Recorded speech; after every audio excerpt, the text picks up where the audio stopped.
Hello viewers, আশা করি ভালো আছেন। শুরু করতে যাচ্ছি আজকে একটি নতুন স্পেশাল ভিডিও অনারের 9X কে নিয়ে, কারণ এটি এই মাসের 23 তারিখ রিলিজ হতে যাচ্ছে। প্রথমে চায়নায়, পরবর্তীতে গ্লোবালি কবে রিলিজ হবে সেটা জানা যায়নি।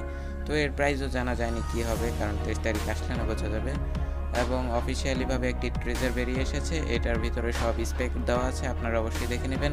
আর যারা এটি নতুন দেখছেন তাদের বলে নিতে চাচ্ছি যে সবাই সাবস্ক্রাইব করবেন এবং ভিডিও ভালো লাগলে অবশ্যই লাইক করবেন, এবং না ভালো লাগলে অবশ্যই ডিসলাইক করতে পারেন। কেন করেছেন সেটি অবশ্যই কমেন্ট বক্সে জানিয়ে দেবেন, তাহলে আমি পরবর্তীতে ইমপ্রুভ করার চেষ্টা করব। তো কথা না বাড়িয়ে ভিডিওটি শুরু করা যাক।